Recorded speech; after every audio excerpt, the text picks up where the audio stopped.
Hey YouTube, welcome back. Today I'm going to be going through the box Gatekeeper on TryHackMe.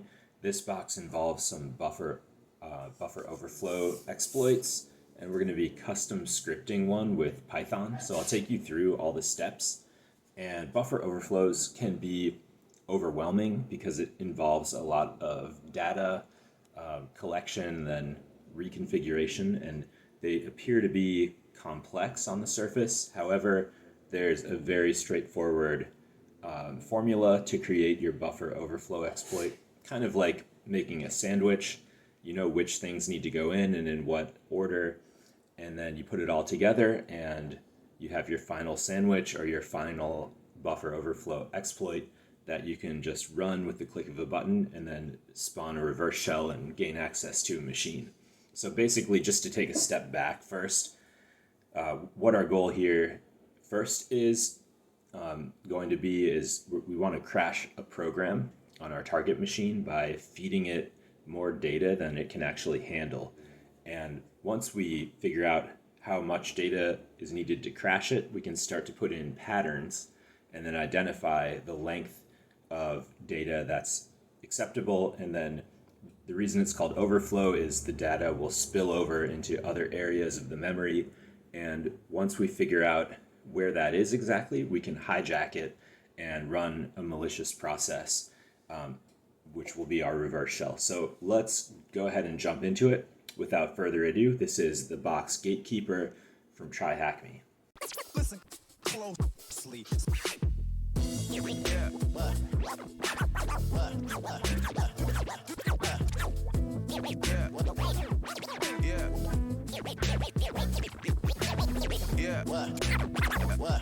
Today we'll kick it off just by pulling up some Nmap scan results that I'll already have run here.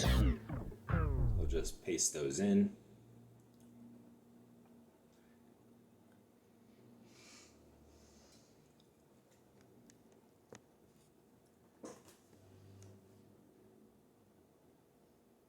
So first I'll do a Nmap fast scan with the stab F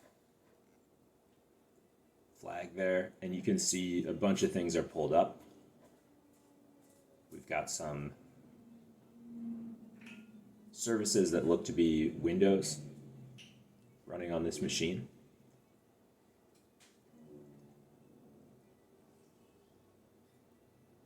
So now we'll run a little more intense scan, A for all, custom scripts, that's the SC, and T4 for speed, 1 through 5. 4 is almost the fastest, but not quite.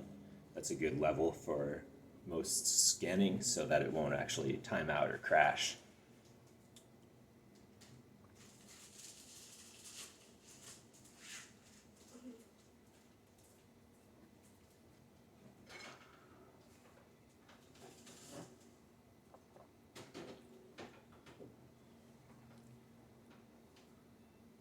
Alright, so just flipping over to the notes, we've got our target IP.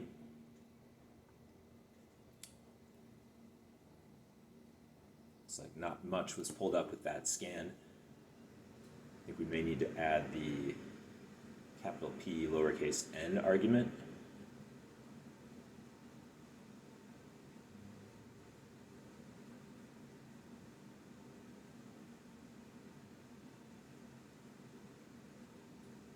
See what else we can get here.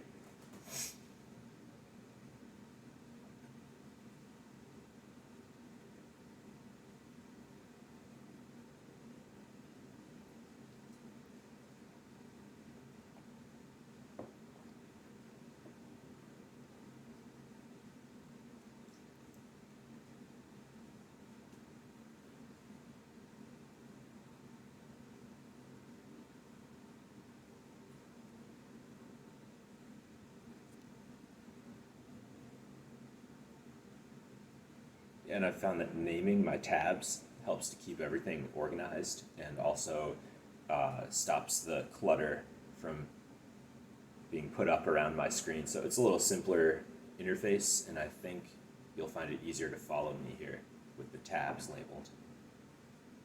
We're going to do an SMB map with anonymous as our username. See if we can get in there and do some basic enumeration of the SMB service.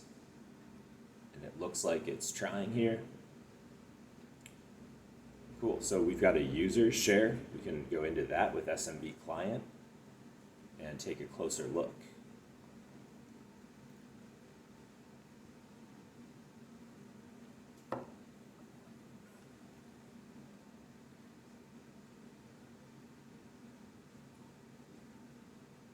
And we're in, so let's see what files are in there.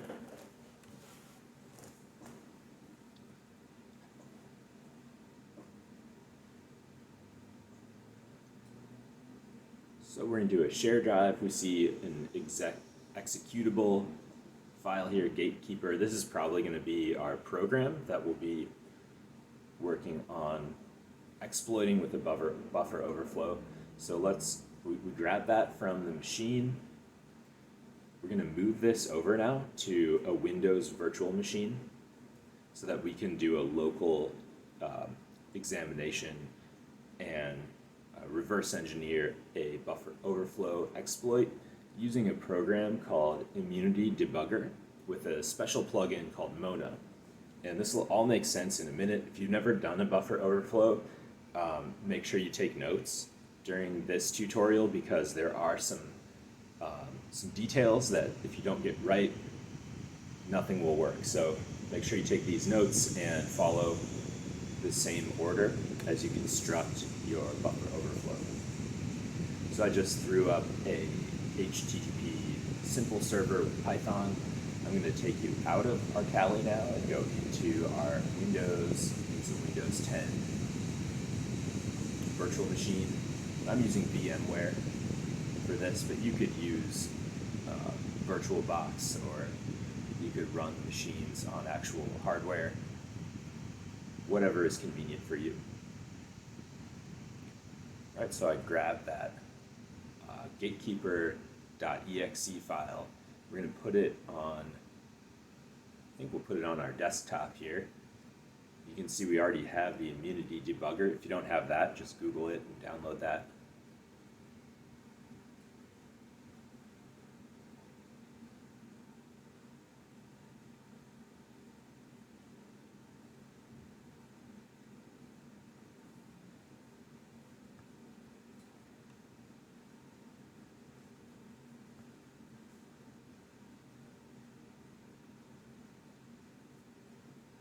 All right, so just checking on our IPs, make sure that we're connected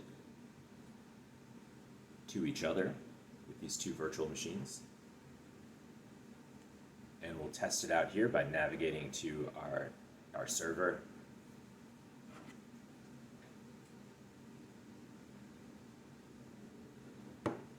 There it is. So now we found our Gatekeeper. Let's grab that. And yeah, Windows Defender will detect it and tell you not to download it and not to run it.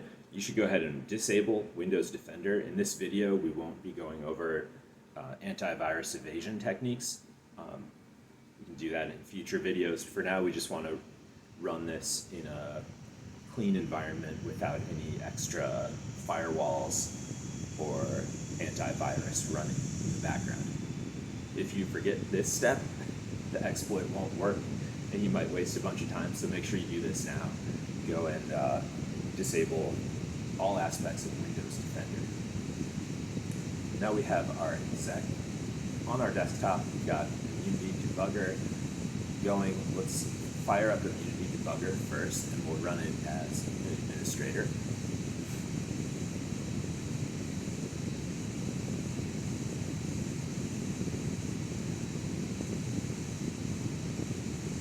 So on the side, we'll fire up Metasploit and run a listener so we can be ready to catch the reverse shell once it's prepared. Immunity Debugger, I found a bit terrifying at first because there's so much data, so much going on that I am unfamiliar with. So let me help you focus on the parts that matter for us. So first I'm opening gatekeeper.exec through Immunity Debugger so that we can be locked onto that process and watch the memory change as we run the program, as we feed in different input into the program and crash it. Now, this is a port 31337. It's I guess it's like internet slang for elite. One of the things that hackers wish that they were, or still wish that they are. It kind of looks like elite, but it's actually 31337. This is probably going to be the port that we can access gateway.exec and crash it. So we've now set up the program on our local virtual machine. So for now, we won't be dealing with our target machine at all. We'll be doing the reverse engineering, custom scripting our exploit, running it until we can ensure that it works, and then we'll switch back to our target machine. We'll change our IPs, change our payload, and run it, and then hopefully catch a reverse shell on the target. That's the plan going forward.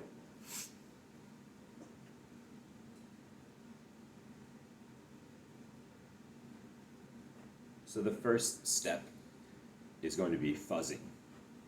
Fuzzing is what I've already talked about. It's when you just put a whole bunch of input into a computer, into a program rather, and crash it. So we'll start our fuzzing by just using a string of the letter A, and we'll test to see how long that string needs to be in order to crash the program. So in order for us to access that open port 31337, we'll just be using a netcat and then the IP address and then the port, and it should bring us to the program.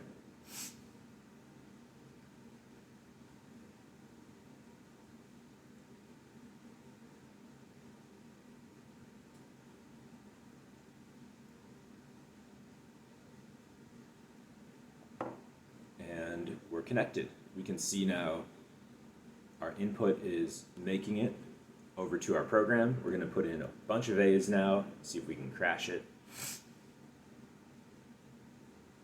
So that was not enough A's. Still running fine. When it crashes, we'll be seeing on the bottom column where it says running right now, it'll say, I think, stopped, and it'll change colors, and we'll know that it crashed. So here, at this point with the fuzzing, you could use a script to automatically jump in increments of tens or hundreds of A's until it hits that crash point. Or you could just do it by hand. So today we'll use Python and just create some strings to keep things simple.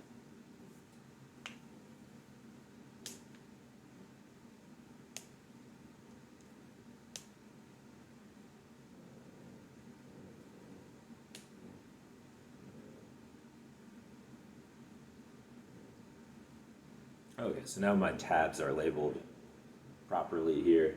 We're doing our fuzzing. Let's print, we'll just say 200 A's to start off, right? So we're using Python 3 with a command issue.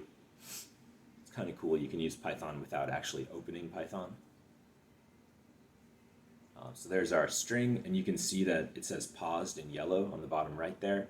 We've crashed our program with 200 A's. Let's go into the memory and take a look.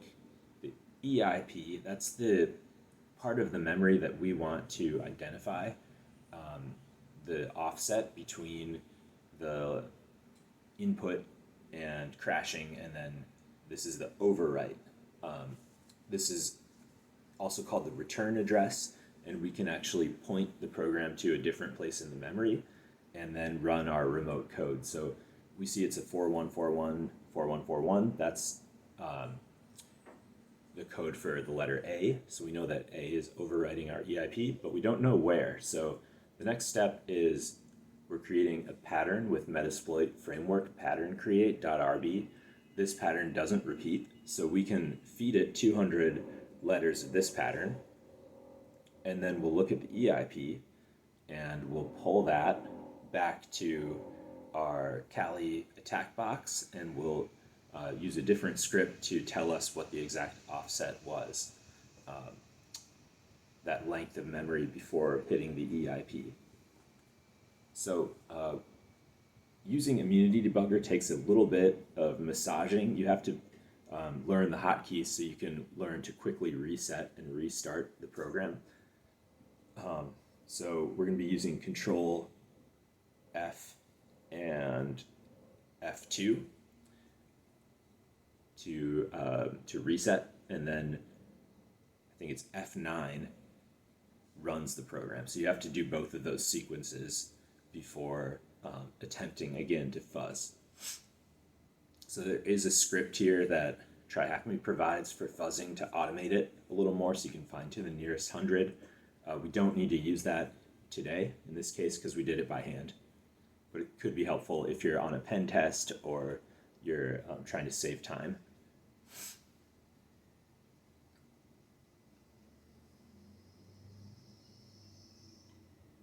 All right, so let's run it again with our pattern.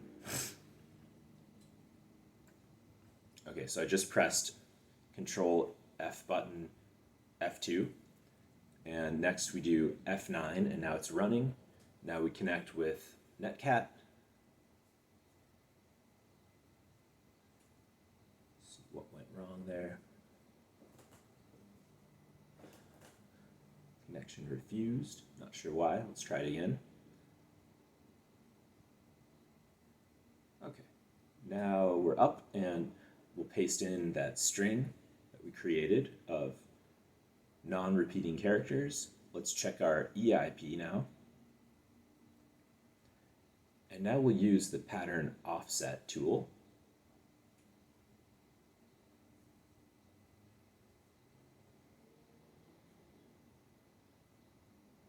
And we'll feed in now -q is query, and this is what showed up in our EIP this time.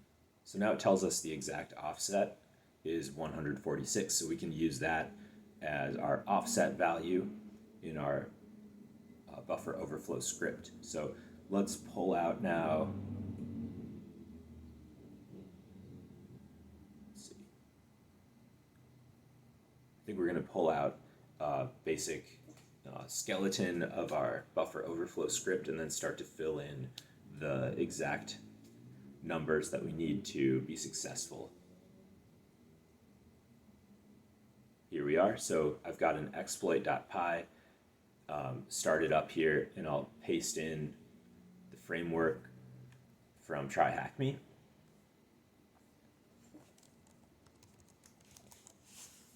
So let me grab that.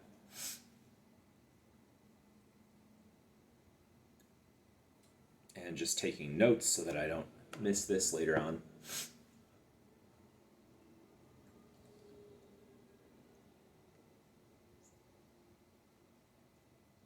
Okay, so back to TryHackMe. Let's grab that bare bones script. Here it is. So you can see most of the variables are empty.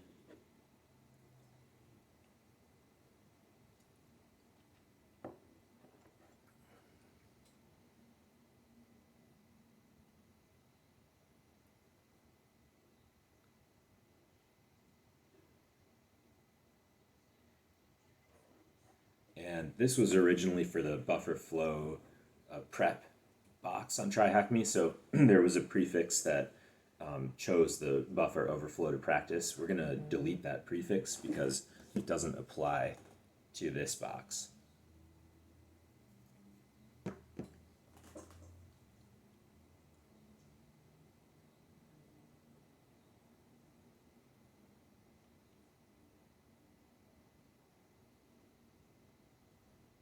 All right, so first let's drop our offset value into the offset. Yeah, we'll delete that prefix, and then 146 for our offset.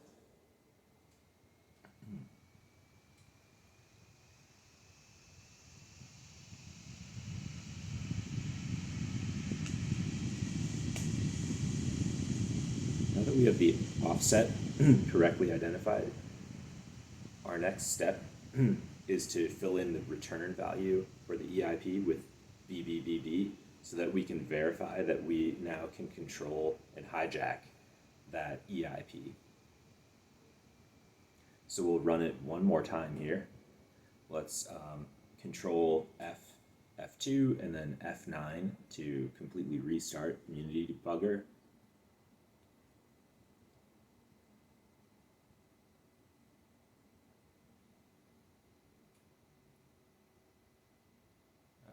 Okay, it looks like it's still paused. Okay, we're up and running.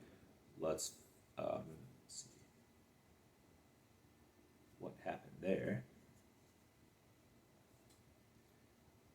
Forgot to delete the prefix in our final payload there. Let's run it again. So it's not connecting. Let's see why.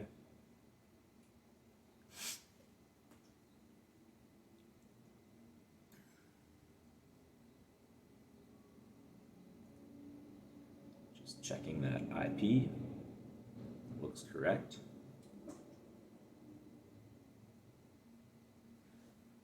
Let's try. Everything looks good here.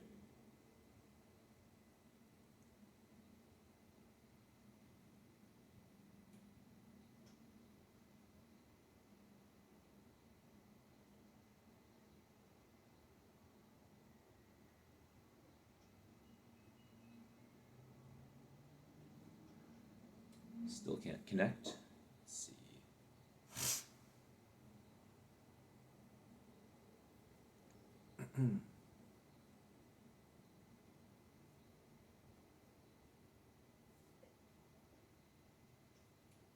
Okay, so we can just verify with ping that we're connected to the box, but the exploit is not connecting. I see what the problem is. The port is incorrect.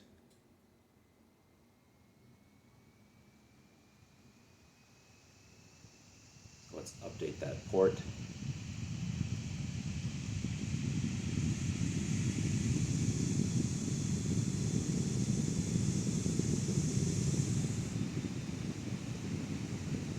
So we're just checking here. Okay, so obviously this port does not work. Let's go back, add the 3.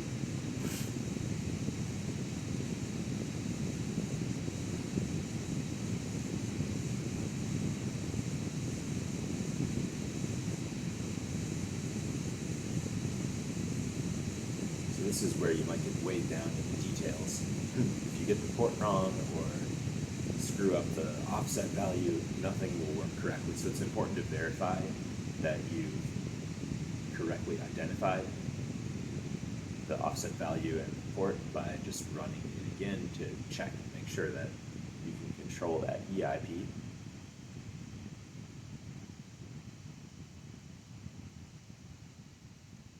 Alright, so there we go. I updated that port, we ran it. Let's check our EIP, 42424242, that's 4 Bs in a row, perfect. So we now have controlled the offset and the EIP, and next up, we're going to be looking for what's called the bad characters. So in a memory array, certain characters have specific functions on different operating systems with programs, and so they're flagged as bad characters. And from the reading I've done, my understanding is that programs need a block of memory without bad characters to successfully run bits of code. So we first identify the bad characters so that we can avoid them when choosing the block of memory to drop our payload into. And we need to identify those blocks by knowing where the bad characters are.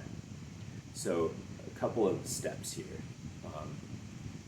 The first thing we do is we're going to create 2 byte arrays of data of all of the possible characters.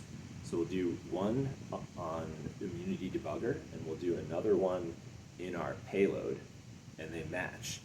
And so when we run the buffer overflow, we'll be able to use Mona, that plugin on Unity Debugger, to identify the bad characters by comparing the two and seeing what's missing.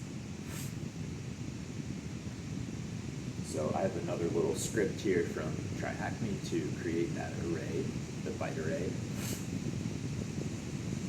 We'll run it, cut and paste.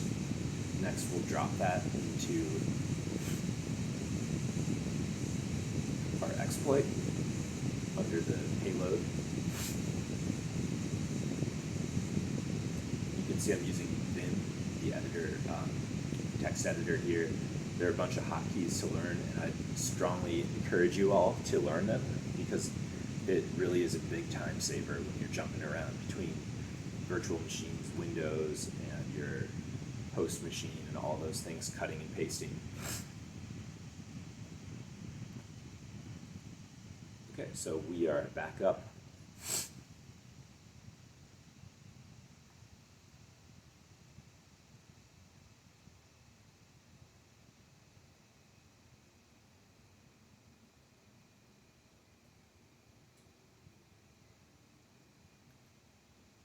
So we're looking for those bad characters.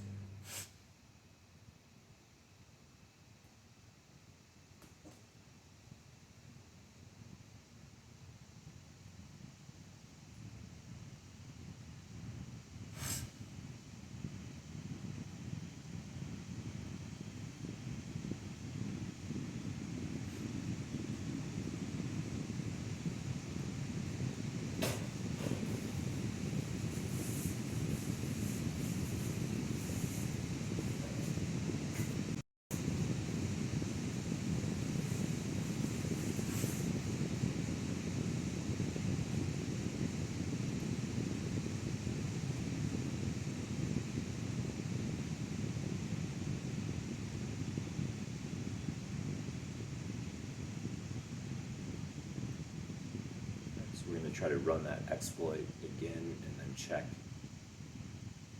by using a Mona command to compare the two byte arrays.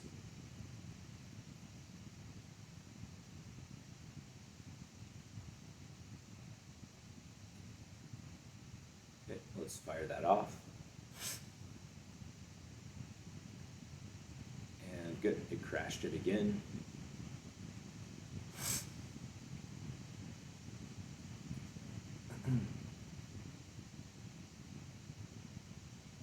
Now we're going to use this Mona command to compare, and the -A and then value there.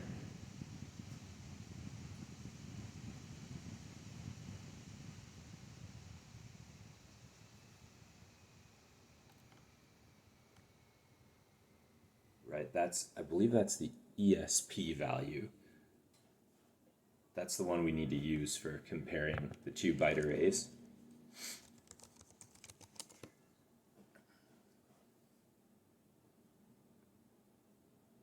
So we've got it there. Let's press enter. So we have it correctly inputted, and we can see now we have two bad characters in this pop-up window. So let's make a note of that.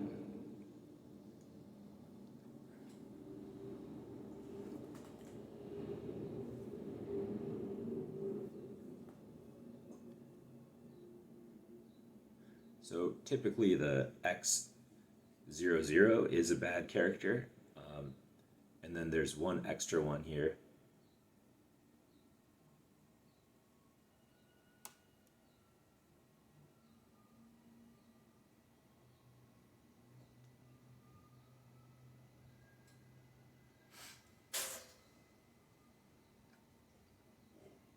So dropping back into our exploit,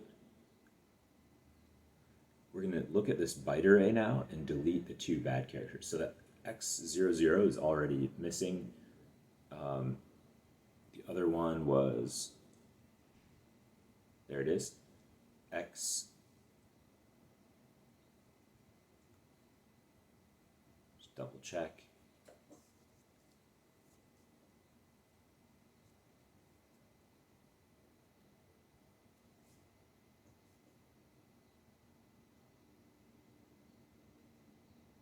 that was it.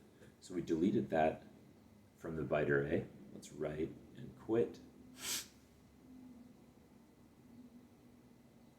Now we'll reset again with Control F button, F2, OK, and then F9 to reset.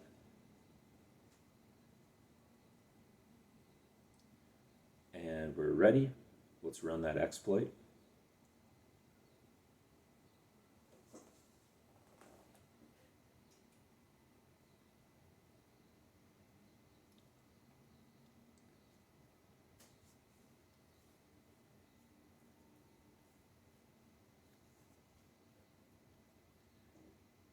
Fire that off, and we've crashed it again. Perfect. Now we'll compare again and just modify my ESP if it changed here. Yeah, on Immunity Debugger you can actually just enter ESP, so you don't have to copy it. So we ran it, there are no new bad characters, that's good. So we're ready now to find what's called the jump point. And the jump point is that it's a section of memory without any bad characters that we can use to inject our malicious payload.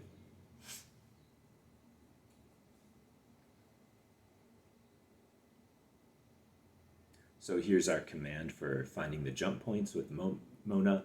We just need to add in the other bad character here. So do a /x, was it A0, I think.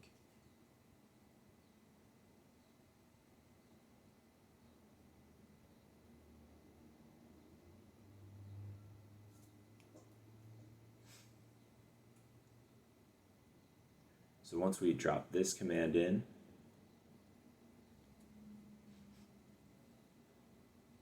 we should be able to quickly identify the jump points.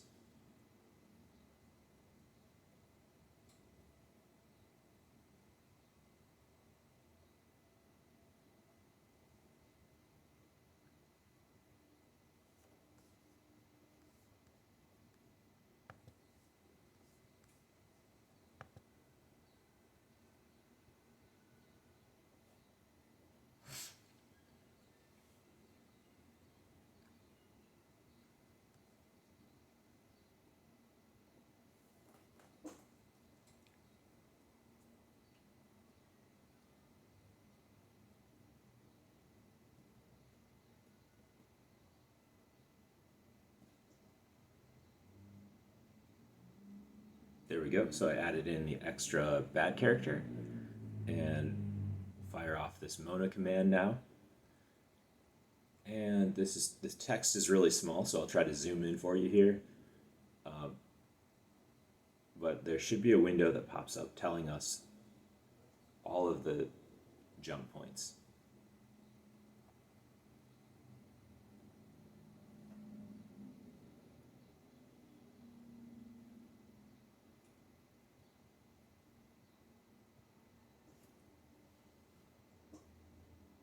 There we go. So it's in the log data window, and you can see there are 2 jump points. We'll use the first one.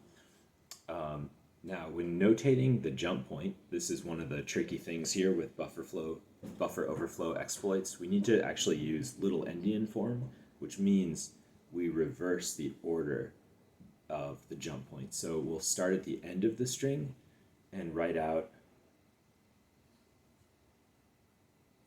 each byte with the /x before each of the numbers. So we start with /xc3,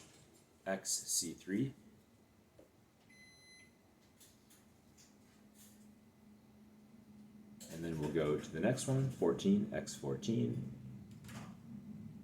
There we go, got the slash correct now. x14, x04, x08. Oh yeah, x41. All right.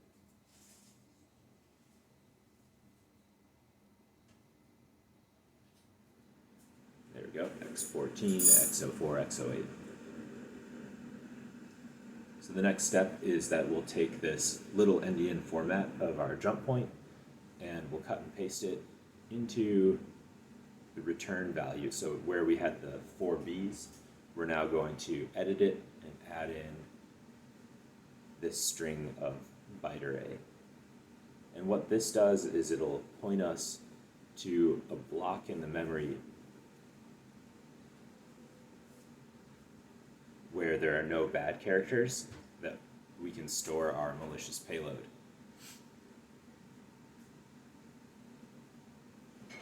So it's kind of like a pointer. This is the EIP. So it has a lot of names. EIP, return value, pointer. Those are all referring to the same block of memory. So we'll cut and paste that into there. And our next task is going to be creating our malicious payload.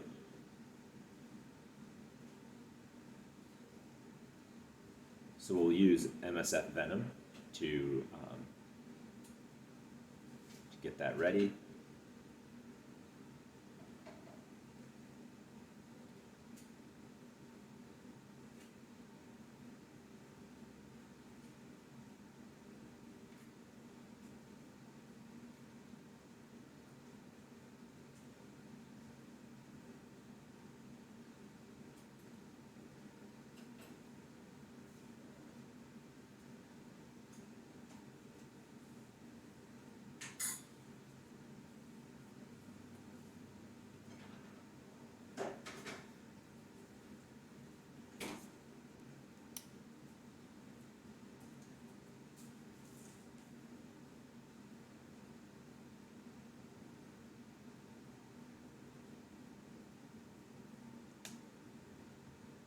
So we've got our return value in there.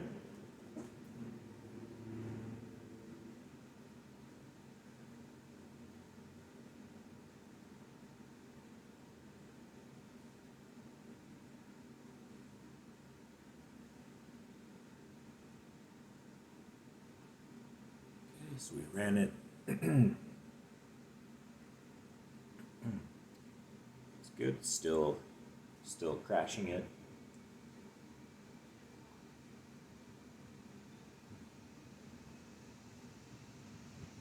Okay, and our EIP is now correct for our jump point.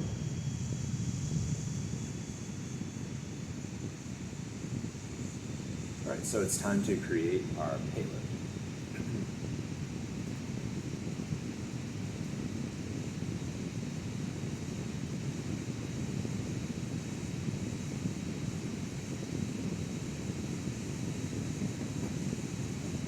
So we're going to use MSF Venom here, and we'll just do a simple shell reverse TCP from Windows.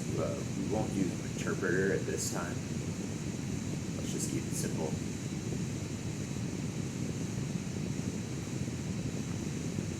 Okay, so just check our L host, L port, and then the bad characters also go into this payload, so we can avoid using them. Code for the rev shell. Basically, the bad characters will be ignored because they have a different use.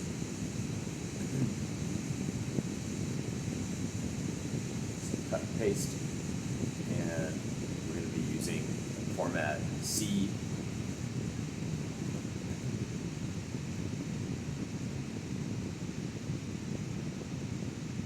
So in a minute, we'll have that string. We can cut and paste, drop back into our exploit.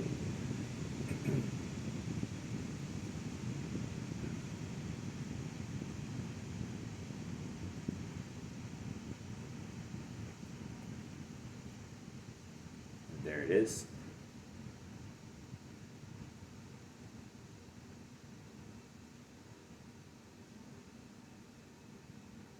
Copy that over.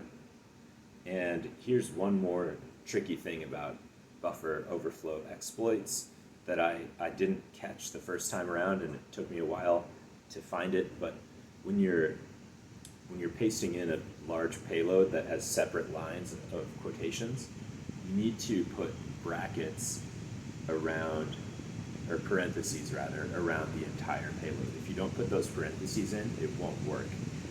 So let's see if I remember here.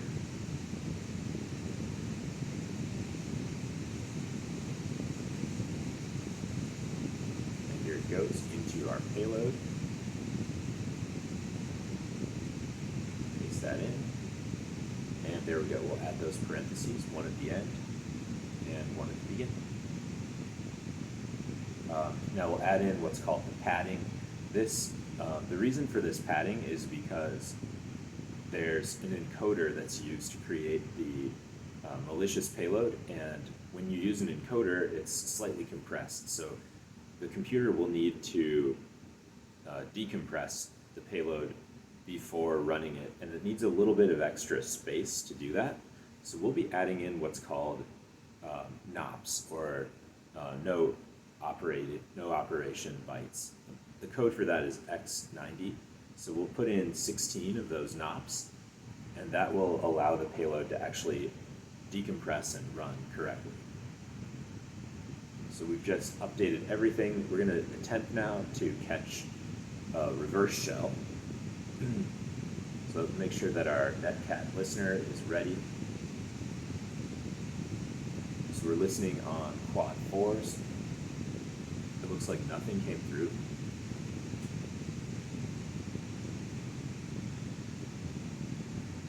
Let's do a bit of analysis here.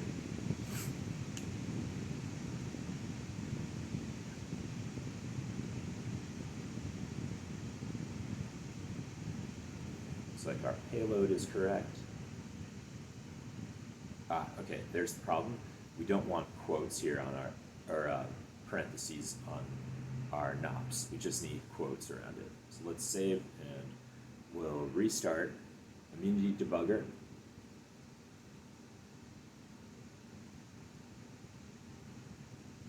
There we go. So the format on the padding now is corrected. So again, F2, F button, Control F2, and then F9 to restart the program. And let's make sure we've saved.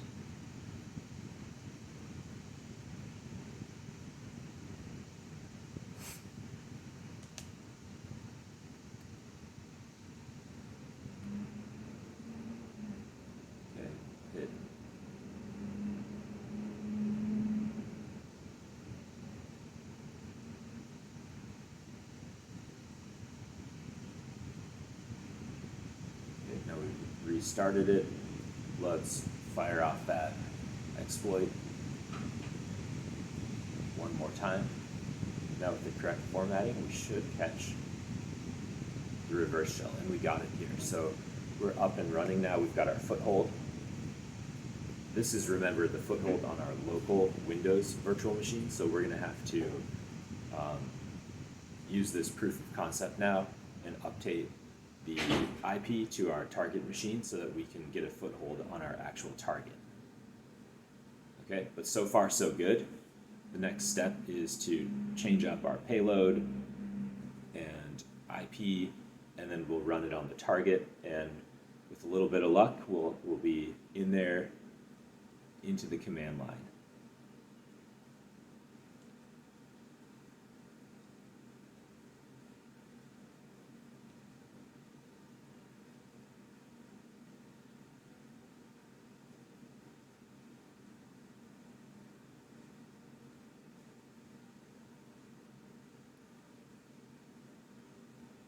Okay, so that's our L host. And yeah, I had to switch up the IPs because even though it's the same Kali attack box, it's right now on two different networks. So I had to put the network that's connected to our target machine on TryHackMe. Before I had it using the listener IP from my local network connected to my local virtual machine. So hopefully that makes sense.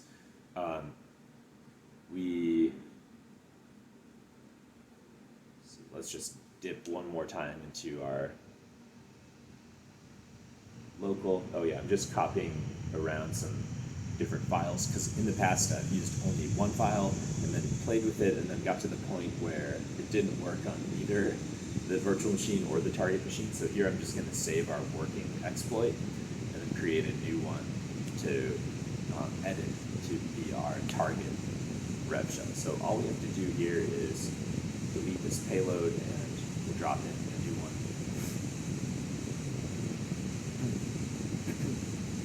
There's no postfix value here.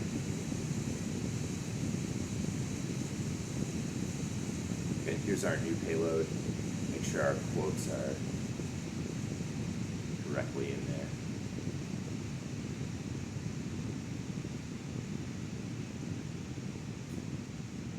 Paste it in.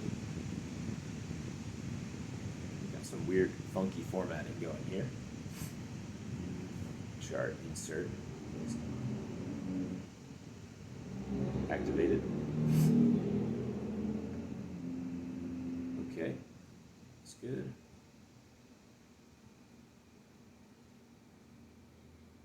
Okay, that looks good. So save that exploit. Again, let's restart. Actually, no, we're not dealing with Mona, Immunity Debugger, or the Windows virtual machine anymore because now we've shifted to our target machine on TryHackMe, so we don't need to restart anything.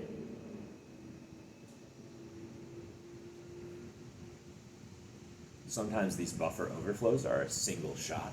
If you crash it, it won't necessarily reboot the program, so we need to make sure that everything's working before we run it, because if we make a mistake, it could crash the machine. We'll have to restart it and then redo everything up to this point.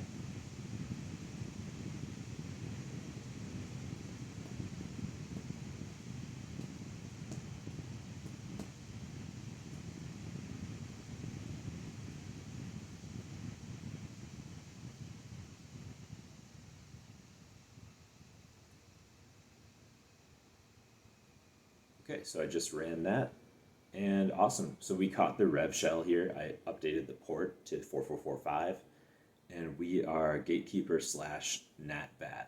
So we're in now. We have our foothold.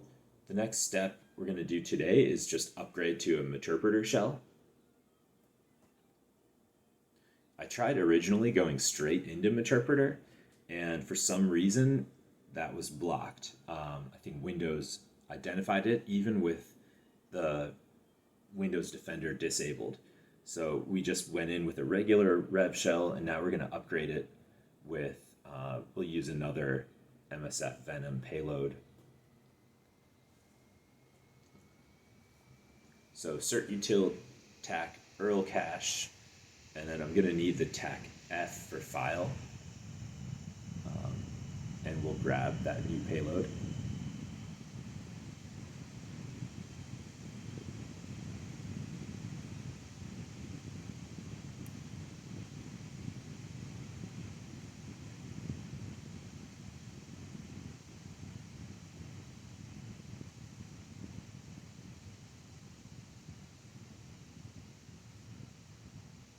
Now let's see if it worked. So back in our desktop, let's see if it copied that correctly. It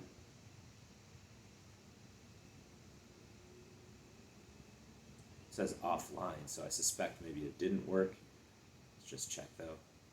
Yep, nothing was requested on our Python server. So again, this is a syntax issue. I just forgot the tac F for file. Let's try it one more time.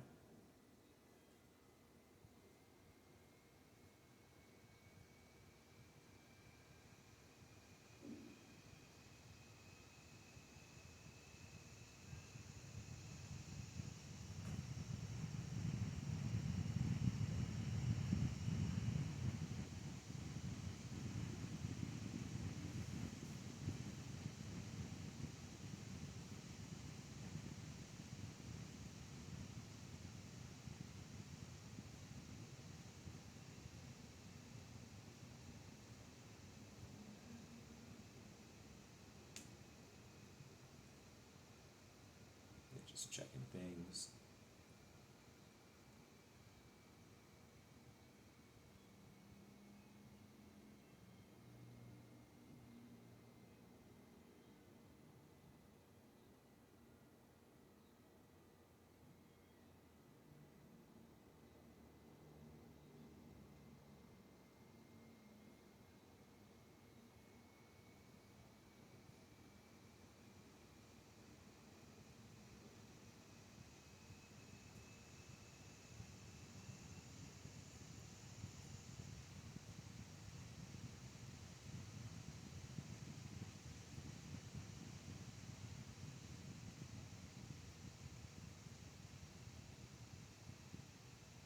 still says offline. So I still haven't found the TAC F that's necessary with cert util.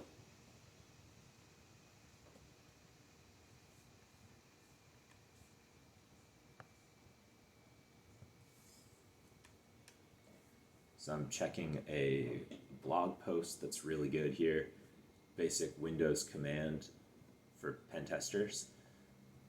And it'll list out all the different ways you can download a file from a server. So let's skip down to that section.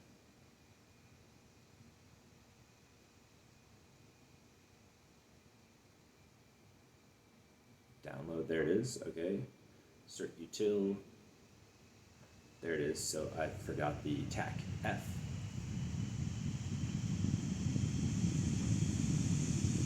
Okay, it's easy to fix.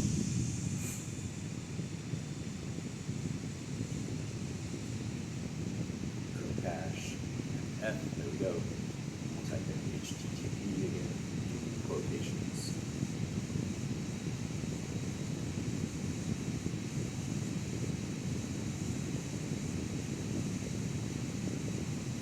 And we'll just call it red.exec. This time we should pull that request through, download it. Good. And we see it hitting there.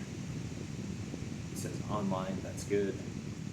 Okay, we've got it. So now we need to run that and we'll catch it with our Meterpreter, which we already set up here in the exploit multi-handler. We now have a Meterpreter session and a command line session. And now we get to the second part of this box, which in the description it said, can you make it past the Gatekeeper and through the Fire, something like that about Fire. And we see here on the desktop there's a Firefox.link. This is a hint here, Fire and Firefox, so it probably has something to do with that.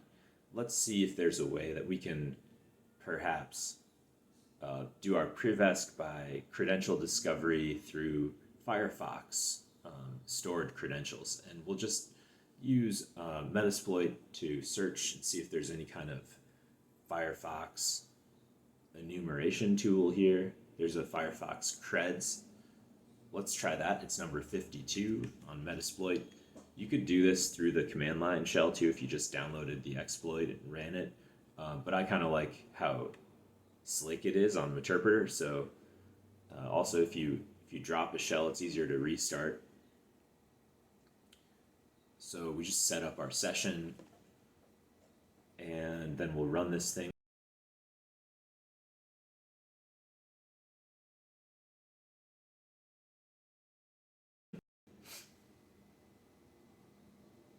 And let's see what happens. So it's going in now to our target machine through the Meterpreter shell, and it's searching for files that together can give us the passwords that are stored in Firefox. So we see here we're getting some greens. There should be, if I remember right, 4 files. And in order to get those passwords extracted, we're going to have to rename the files that it just downloaded with the simpler names that are listed above.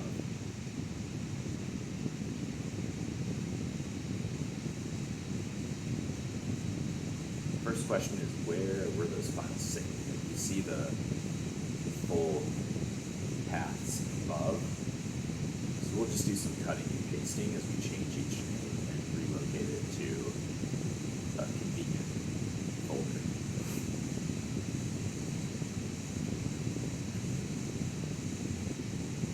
And we'll use the move command to both move and change the name of each of these files.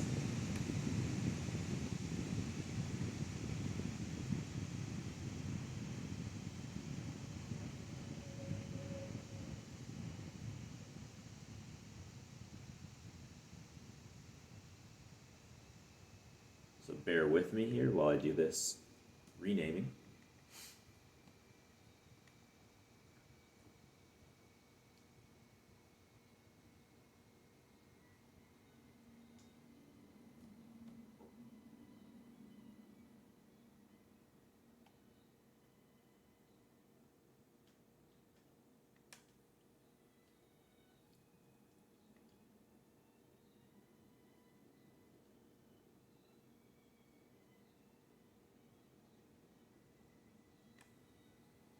over on our final file here. So we'll rename this one logins.json.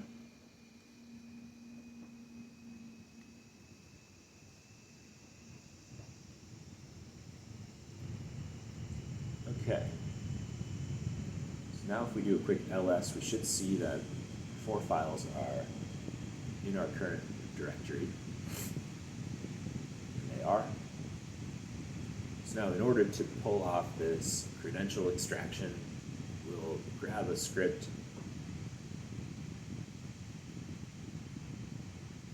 for extracting passwords from Firefox.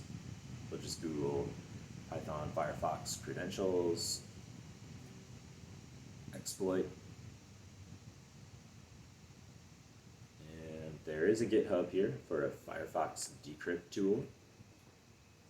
Let's see if we can find the Python file, and we'll just cut and paste the code here.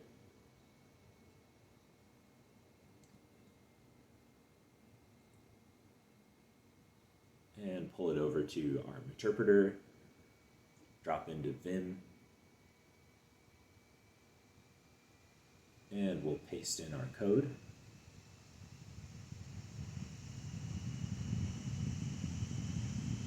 Okay, save that, quit, and then we'll just run it. With any luck, we'll have our creds in a minute here.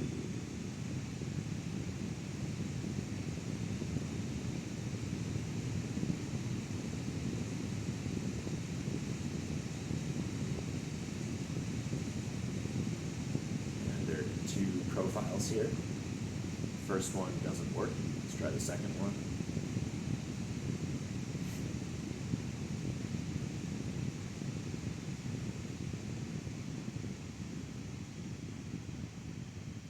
Hit an error here. Let's see.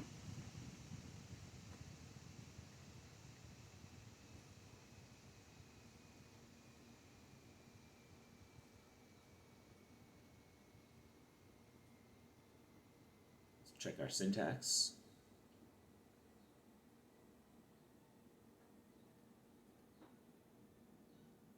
So we'll drop into our exploit and let's see which arguments am I missing.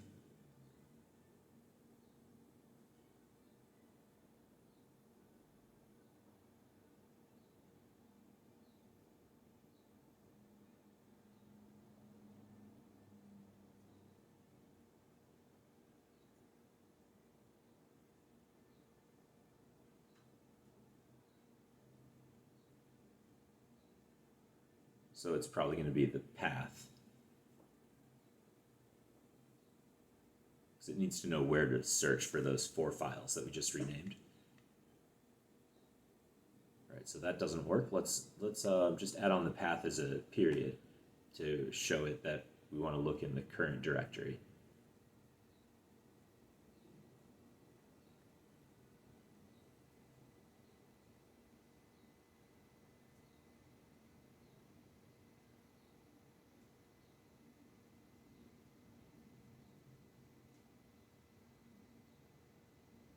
Right, so we did attack H for help, and yep, we need the path there.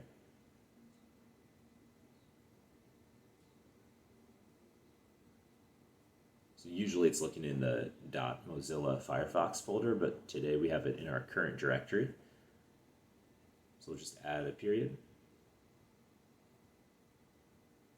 and run that thing, and wow, okay, right away, right off the bat, we have credentials for the mayor, and we even have a website, so that could be our domain. Let's just save this to our notes. And now that we have the mayor's login information, we're going to use PSexec now to log in as the mayor.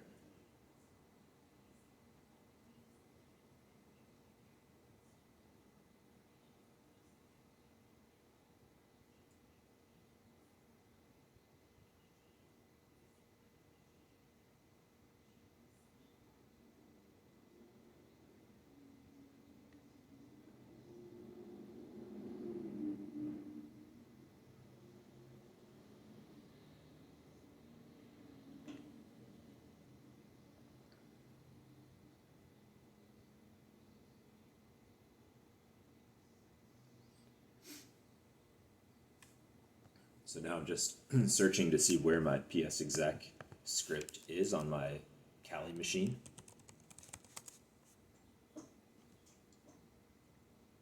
And it should be part of the Impacket toolkit. There it is. So it's saved in 2 different places. Let's type up our command here. So mayor@creds.com, and we'll do tac target IP, and that's going to be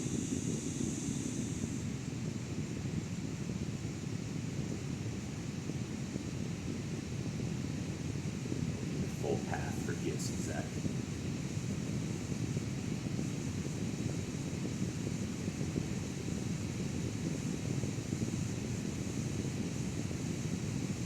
Double check our IP. Check the help. Check our syntax here.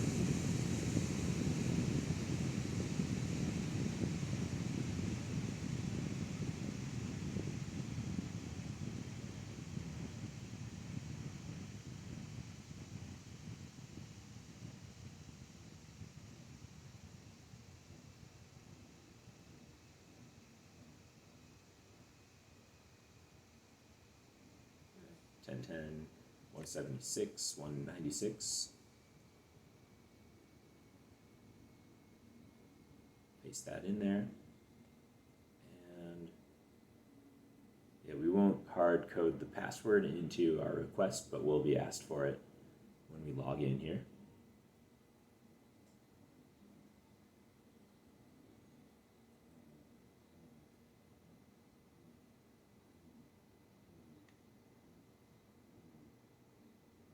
Okay, so from our attack box, we've run this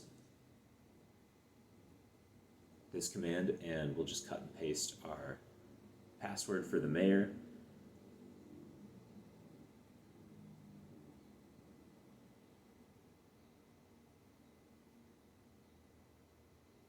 Make sure we don't get one of those single quotes or apostrophes in there. Okay, password, and copy that in. And it looks like we're good to go. We are logging in as we speak. And we should have access to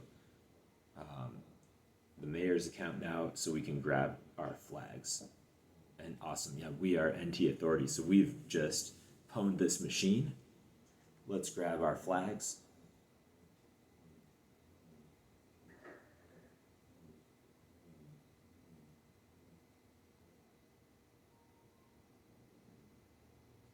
Didn't guess it correctly there. Let's CD into our users. And then we should have a mayor. Yeah, we were NatBat originally. Let's go into the mayor. And we should find that flag either here or on the desktop.